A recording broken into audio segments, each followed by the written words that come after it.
Hello, welcome to Studio Pixel. In this tutorial, we're going to learn how to use the Flex modifier in 3ds Max. Now, Flex modifier is very interesting because through this modifier, we can create a very good or healthy amount of secondary, or you can say the follow-through movement inside of any kind of polygonal model or patches or even the curves. So let's see how we can do this. I have im implied a simple motion, and also something, the animation was something like that. I put my object's pivot point on the one side of the object, and I rotate it and just made this simple animation. And after that, I put a flex modifier onto it, and that will be my final output. So you can see how easily we can create some sway movement or a fish tail movement through this modifier. So let's see how we can do that. Select this, and I'm just switch off that, and or maybe you can delete it, something like that. Okay, now I have created this very simple animation. This is rotational movement, and now we can create, or we can put a flex modifier onto it. Just hit flex, and that's it.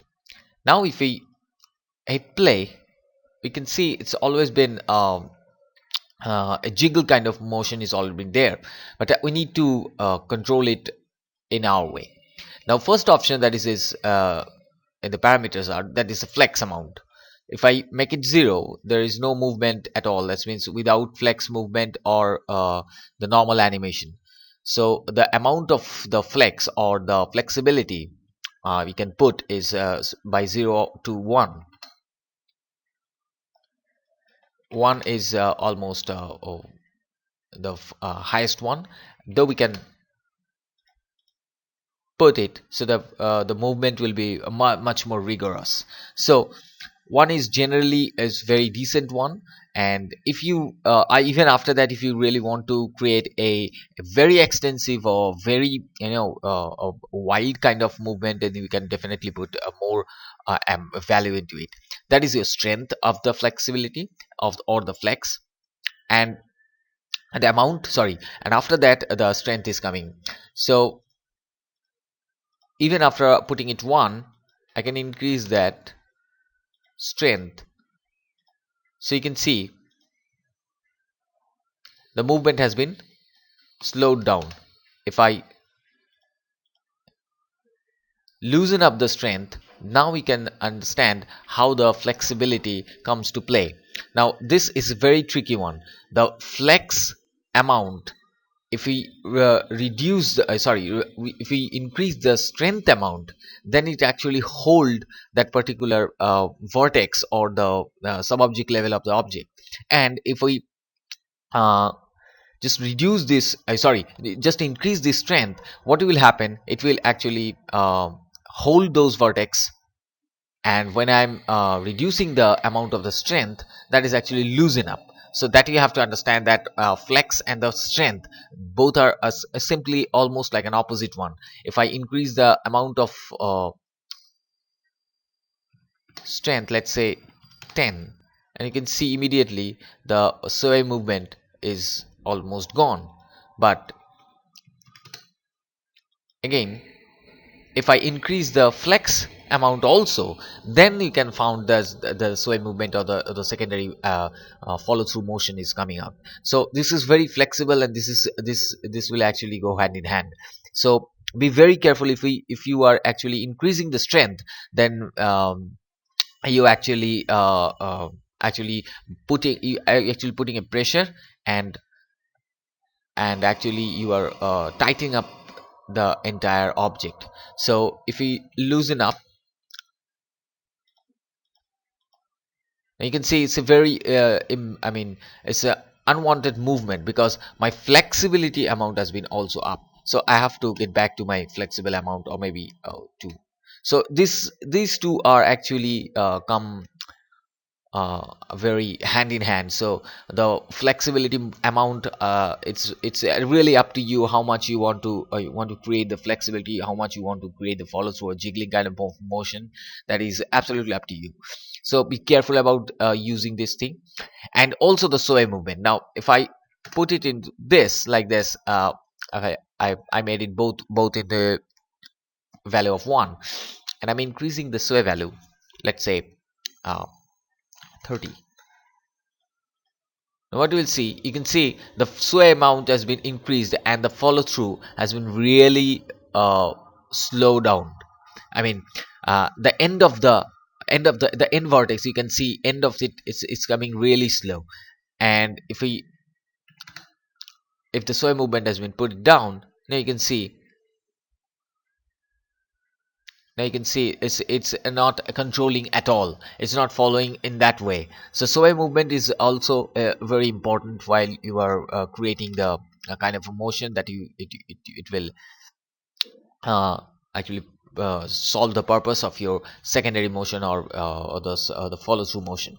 So these trees are the most important parameters. And let's talk about how we can manually change the values of this kind of motion. Now how this actually comes to play. Now by minusing it, you can see an option that's called agent vertices. Now this is a very important one. You can see there's a three kind of color values. One is an orange, one is a faded orange or yellowish kind of thing, and another one is a bit of it, uh, like almost faded yellow, and another one is blue. The blue is the lowest value and the orange is actually taking it to the most higher one. So we can paint weights is like skinning or brushes. So what we will have to do is to switch on the painting, and immediately you can see a no the a diameter or spherical kind of object come up, and that is the radius, if you can reduce the radius of it, and you can see it's a much more uh, intuitive shape or intuitive size of it. So if I increase these, just click and just rub, you can see this is my value has been strength has been added. So if I play this, now we can see these two vertex are absolutely fixed. You can see by there there's some movement are still there because they are yellow, they are not orange. Now if I decrease the value, let's say, how can you decrease the value? Just press alt and click over that, and the value has been reduced. Now my value has been reduced to blue. Now if I play, you can see the sway movement is still there because it's a blue. So for these two, as this is the center of the movement, these values will be very stiff, and also this one,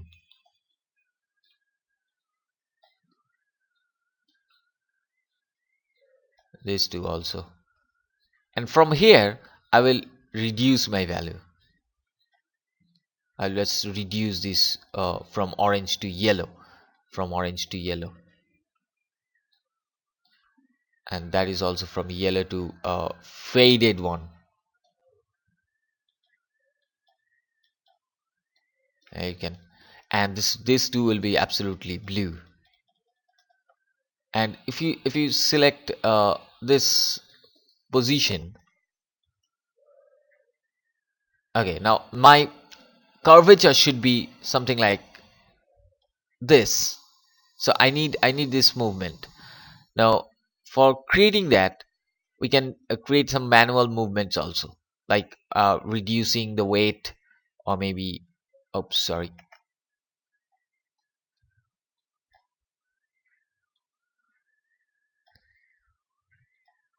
absolutely,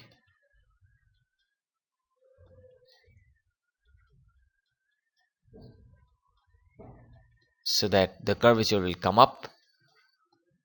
Fine.